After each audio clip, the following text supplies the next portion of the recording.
മോള് കഴിച്ചു കഴിഞ്ഞു. എങ്കിൽ അച്ഛൻ അല്പം സംസാരിക്കാനുണ്ടായിരുന്നു.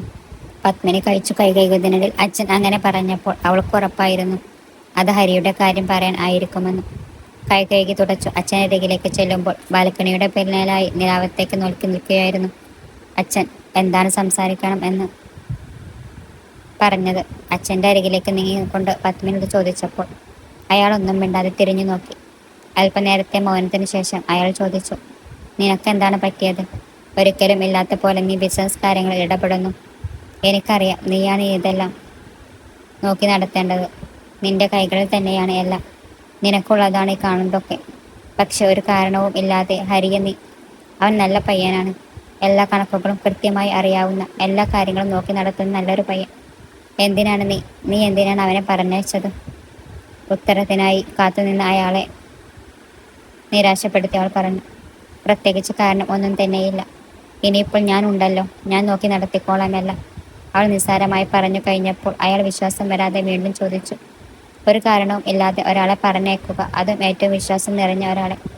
പപ്പിക്കുട്ടി, നിനക്ക് എന്താണ് പറ്റിയത്? അയാൾ വീണ്ടും ചോദിച്ചപ്പോൾ തീർത്തും ശാന്തമായി അവൾ മറുപടി പറഞ്ഞു, അച്ഛനെ എന്നേക്കാൾ വിശ്വാസമുള്ള ആരെങ്കിലും ഉണ്ടോ? അയാൾ നിരാശയോടെ പറഞ്ഞു, ഇല്ല. പക്ഷേ എങ്കിൽ ഞാൻ നോക്കിക്കൊള്ളാം അതെല്ലാം. ഇനി അച്ഛൻ കുറച്ചുനാൾ ഒന്ന് വിശ്രമിക്കൂ.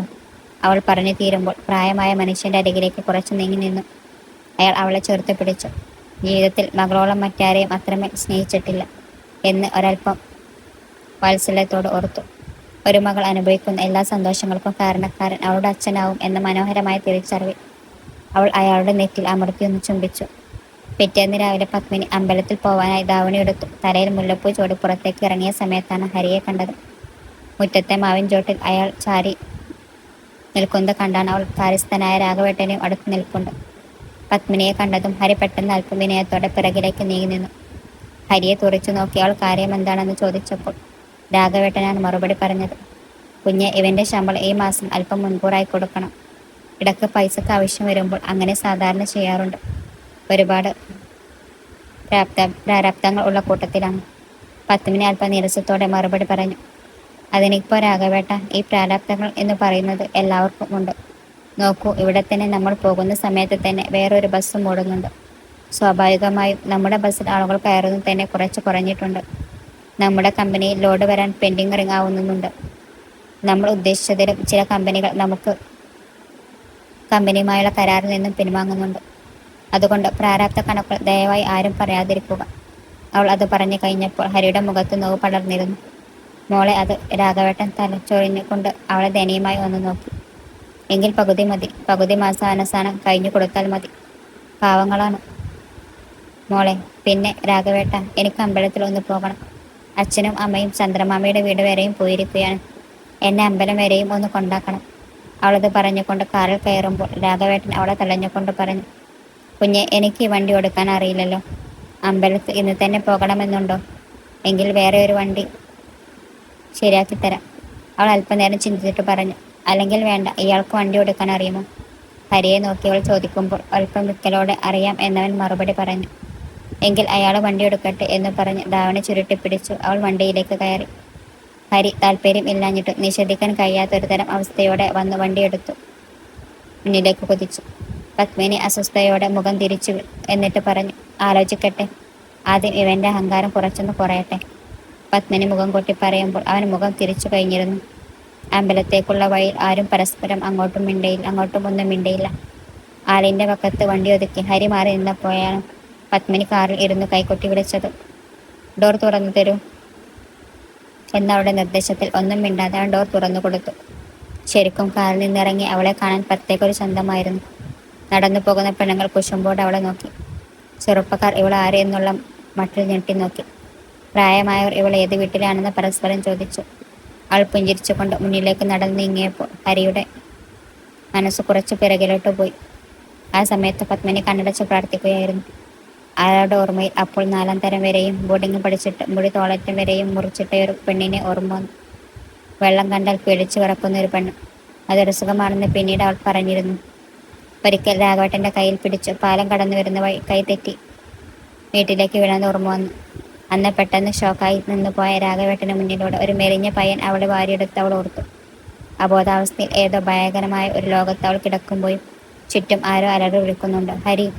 മുറുകെ പിടിച്ചു. ഹരി ചേർത്ത് പിടിച്ചിരിക്കുന്നവൾക്ക് ഒരു 12 വയസ്സുകാരൻ്റെ പ്രായമേ ഉണ്ടായിരുന്നുള്ളൂ.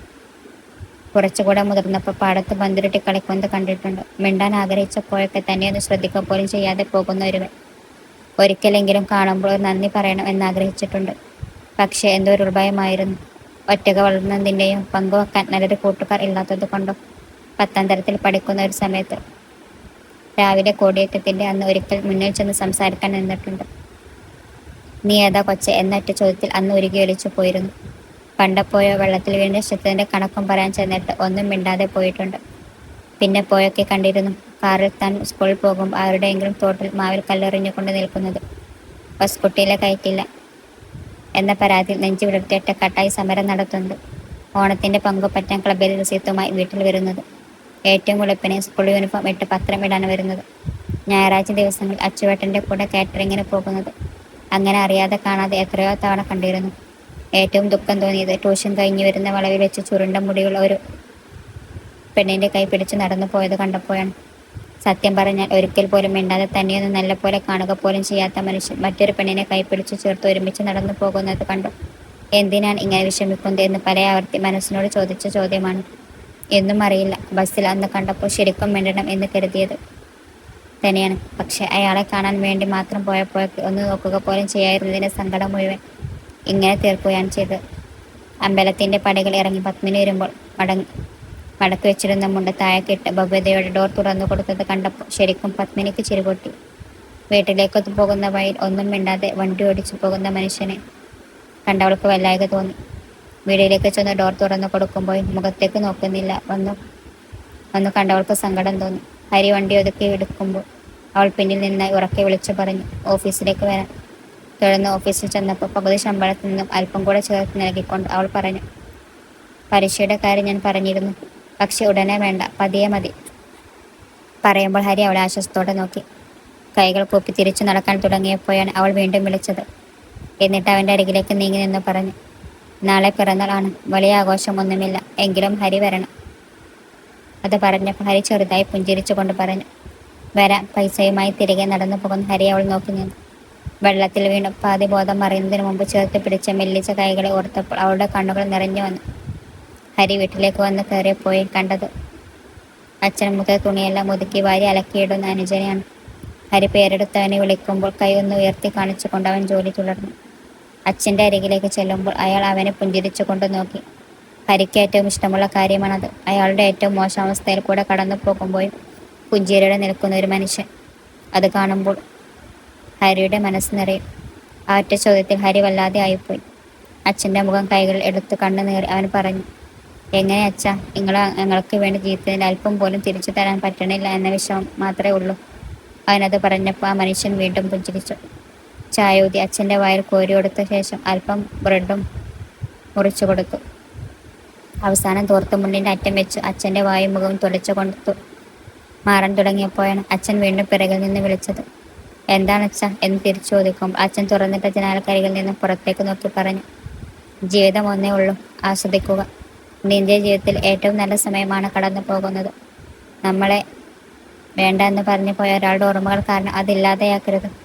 ഓരോ നിമിഷവും സന്തോഷത്തോടെ ഇരിക്കുക. ആവശ്യമില്ലാത്ത ആളുകളെ മനസ്സിൽ നിന്ന് മായ്ച്ചു കളയുക. അച്ഛനത് പറഞ്ഞപ്പോൾ വീണ്ടും ഒരു ചുരുണ്ട മുടിക്കാരി ഓർമ്മ വന്നു. എങ്കിലും മനഃപൂർവ്വം മറന്നുകൊണ്ട് അവൻ അടുക്കളയിലേക്ക് പോയി. പിറന്നാളിൻ്റെ അന്ന് രാഘവേട്ടൻ്റെയും മനുഷ്യട്ടൻ്റെയും കൂടെ ഹരി നിന്നപ്പോഴാണ് അവിടേക്കൊരു അപ്സരസിനെ പോലെ അവൾ കടന്നു വന്നത്. നടന്നു വരുമ്പോഴോ കേക്ക് മുറിച്ചപ്പോഴോ തന്നെ നോക്കുന്ന പത്മിനിയെ ഹരിയും ശ്രദ്ധിച്ചിരുന്നു. അവൾ എന്തിനാണ് ഇങ്ങനെ നോക്കുന്നതെന്നൊരു ചിന്ത മനസ്സിൽ വന്നെങ്കിലും വെറും തോന്നലുകൾ മാത്രമാണ് അതൊക്കെ എന്ന് പറഞ്ഞ് അവൻ ആശ്വസിച്ചു. പിറന്നാൾ ബഹളങ്ങൾ ഒഴിഞ്ഞപ്പോഴാണ് അവൻ അവളുടെ അരികിലേക്ക് വന്നു ചെന്നത്. ചെറുപുഞ്ചിരിയോടെ അവൾക്കരികിലേക്ക് ചെന്നിട്ട് അവൻ കൈനീട്ടി ചെറിയ പൊതി നൽകി. ആശയത്തോടെ നോക്കി നിൽക്കുന്ന അവളെ നോക്കി അവൻ പറഞ്ഞു, പിറന്നാൾ ആശംസകൾ. ഇത് ചെറിയൊരു സമ്മാനമാണ്. അവൾ അടങ്ങാനാവാത്ത സന്തോഷത്തോടെ അവനെ നോക്കി. അല്പനേരത്തെ മൗനത്തിന് ശേഷം അവൻ പറഞ്ഞു, ക്ഷമിക്കണം, അന്ന് അങ്ങനെയൊക്കെ പറ്റിപ്പോയി. മനസ്സിൽ വെച്ചേക്കണ്ട. ഒരല്പം എടുത്തുചാട്ടമുണ്ട്. മോശം ആണെന്നറിയാം. എങ്കിലും മനസ്സുകൊണ്ട് കുട്ടിയോട് ഒരുപാട് തവണ ക്ഷമ ചോദിച്ചിരിക്കുന്നു. അവൻ പറഞ്ഞു കഴിഞ്ഞപ്പോൾ സന്തോഷം കൊണ്ട് കണ്ണു നിറഞ്ഞിരുന്നു. കൈകൾ കൂപ്പി നടന്നു പോകുന്ന മനുഷ്യനെ കണ്ട് അവളുടെ ഹൃദയം മനസ്സും നിറഞ്ഞു കവിഞ്ഞു. എല്ലാ ബഹളങ്ങളിൽ നിന്നും അവൾ ഓടി മുറിക്കകത്തേക്ക് ചെന്ന് വാതിലടച്ചു. പറഞ്ഞ കടലാസിലെ പൊതി അഴിച്ചു നോക്കി. അതിൽ കുറെ കരിവളകൾ. എന്തുകൊണ്ട് അവളുടെ മനക്കണ്ണ് നിറഞ്ഞു. വില കൂടിയ സമ്മാനങ്ങളൊക്കെയും അവളെ നോക്കി പരിഹസിച്ചിരിക്കുന്നത് പോലെ തോന്നി. എന്താണെന്നറിയാത്തൊരു വികാരത്തോടെ അവൾ കരിവളകൾ ചെറുത്ത് പിടിച്ച് ചുംബിച്ചു. പിറ്റേന്ന് വീടിന്റെ ഷെഡിൽ നിന്നും ബസ് എടുക്കാൻ വന്ന സമയത്താണ് ഹരി പത്മിനിയെ വീണ്ടും കണ്ടത്. അവൾ അവനെ കാത്തുനിന്ന പോലെ ചിരിച്ചു കാണിച്ചു. തിരിച്ചു അവനും പോകാൻ നേരമാണ് മുതലാളി അങ്ങോട്ടേക്ക് വന്നത്. ഹരിക്ക് ബുദ്ധിമുട്ടാകില്ലെങ്കിൽ ഒരു കാര്യം പറയട്ടെ എന്ന് പറഞ്ഞുകൊണ്ട് മുതലാളി പറഞ്ഞു. നാളെ അവളുടെ കോളേജിൽ നിന്ന് മോൾക്ക് കിട്ടാനുള്ള സർട്ടിഫിക്കറ്റ് കിട്ടും. ഇത്രയും ദൂരം പോവാൻ എനിക്കും വയ്യ. അതുകൊണ്ട് ഹരി അവളുടെ കൂടെ ഒന്ന് പോയി വരുമോ? വെളുപ്പിനെ പോയാൽ ഉച്ച കഴിയുമ്പോൾ തിരിച്ചു വരാം. അവളുടെ കൂടെ വിടാൻ എന്നോളം സ്വസ്ഥനാരുമില്ല. അതുകൊണ്ടാണ്. പറഞ്ഞു തീർന്നപ്പോൾ സമ്മതം മൂളുമ്പോൾ അവളുടെ മനസ്സ് ഏറ്റവും മനോഹരമായ ഒരു ചാറ്റൽമഴയിൽ നനയുകയായിരുന്നു. അച്ഛനുള്ള കാര്യങ്ങൾ എല്ലാം എടുത്തു വെച്ച് മുതലാളിയുടെ വീട്ടിൽ നിന്നും അവളുമായി കാർ എടുക്കുമ്പോൾ സമയം ഒരൽപ്പം മുന്നോട്ട് പോയിരുന്നു. കാറിന്റെ ഇരുവശത്തും അപരിചിതരമായി പോയ രണ്ടുപേര് ഒന്നും മിണ്ടാതെ പറയാതെങ്കിൽ പരസ്പരം ശ്രദ്ധിച്ചുകൊണ്ട് അവർ ഇരുന്നു. അല്പനേരത്തെ മൗനത്തിന് ശേഷം അവൻ പറഞ്ഞു, വേണമെങ്കിൽ ഒന്ന് ഉറങ്ങിക്കോ, എത്തുമ്പോൾ വിളിക്കാം. പതിയെ പുറത്തേക്ക് നോക്കി അവൾ പറഞ്ഞു, വേണ്ട, ഉറക്കം വരുന്നില്ല. ഞാൻ ഉറങ്ങിയാൽ ചിലപ്പോൾ നിങ്ങൾക്കും ബോറടിക്കും. അത് വേണ്ട, എന്തെങ്കിലും പറയും. കുട്ടിക്ക് എന്നോട് ദേഷ്യമുണ്ടോ? ഒരൽപ്പം ചമ്മലോട് അവൻ അത് ചോദിക്കുമ്പോൾ അവൾ ദേഷ്യം അഭിനയിച്ചു തിരിഞ്ഞു നോക്കിയിരുന്നു. എന്നിട്ട് പറഞ്ഞു, സത്യം പറഞ്ഞാൽ അന്ന് കുറച്ച് ദേഷ്യം തോന്നിയിരുന്നു. പിന്നീട് മാറി. അതിൽ മനസ്സ് വെച്ചുകൊണ്ടിരിക്കേണ്ട. അല്ല, ചെറിയൊരു നിസ്സാര കാര്യത്തിന് ഇത്രയും ദേഷ്യപ്പെടുന്നത് എന്താണ്? ഞാൻ കുറെ ആലോചിച്ചു. അവൾ ആശ്ചര്യത്തോടെ ചോദിക്കുമ്പോൾ ഒന്നും മിണ്ടാതെ ചിരിച്ചുകൊണ്ട് അവൻ പുറത്തേക്ക് നോക്കി. തണുത്ത കാറ്റ് ചുറ്റും വീശുന്നുണ്ട്. ചെറിയ മൂടൽ മഞ്ഞിനെ വകഞ്ഞ് മാറ്റിക്കാർ മുന്നോട്ട് കുതിച്ചു. അവൻ വീണ്ടും പറഞ്ഞു, അതെനിക്ക് കുട്ടിയെ കണ്ടപ്പോൾ പണ്ടെപ്പോയോ അത്രമേൽ സ്നേഹിച്ച ഒരാളെ ഓർത്തുപോയി. അപ്പോൾ പിടിച്ചു നിൽക്കാൻ കഴിഞ്ഞില്ല. അവൻ പെട്ടെന്ന് നിശബ്ദനായി. ശരിക്കും നിങ്ങൾ എന്തിനാണ് പിരിഞ്ഞത്? കൊച്ചുകുട്ടിയാണെന്നാണ് അവൾ ചോദിക്കുമ്പോൾ അവൻ ഒന്നും മിണ്ടാതെ അല്പനേരം ഇരുന്നു. എന്നിട്ട് അലസമായി പറഞ്ഞു, അത് ഞങ്ങൾ ഒരുപാട് സ്നേഹിച്ചിരുന്നു. ഒരുപാട് എന്ന് പറഞ്ഞാൽ വാക്കുകൾക്കപ്പുറം. ഒരിക്കൽ ഒരു ദിവസം അവൾ എന്നോട് എൻ്റെ അമ്മയെ പറ്റി ചോദിച്ചു. എൻ്റെ ഏറ്റവും നിശബ്ദമായ ഉത്തരം അവളെ ചൊടിപ്പിച്ചു. അച്ഛൻ്റെ കൂട്ടുകാരൻ്റെ കൂടെ ഇറങ്ങിപ്പോയ അമ്മയെ പറ്റി ഞാൻ എന്ത് പറയാനാണ്? അമ്മയെ പറ്റി ഞാൻ എന്താ പറയാനാണ്? അല്ലെങ്കിൽ കല്യാണം കഴിഞ്ഞ് അവളുടെ വീട്ടിൽ താമസിക്കണം, സ്വന്തം വീട്ടുകാരെ മനഃപൂർവ്വം മറക്കണം എന്ന് ഉപാധി വെച്ചവളോട് എൻ്റെ അച്ഛൻ്റെ സ്നേഹത്തെ ഞാൻ എങ്ങനെ പറഞ്ഞു മനസ്സിലാക്കാനാണ്? എൻ്റെ അമ്മ പ്രസവിച്ചു പോയെങ്കിലും ഞാൻ വളർത്തിയ എൻ്റെ അനിയന് എന്നെ കാണാതെ എങ്ങനെ ഇരിക്കാൻ കഴിയും എന്ന് ഞാൻ അവളോട് മെല്ലെ എങ്ങനെ പറയാനാണ്?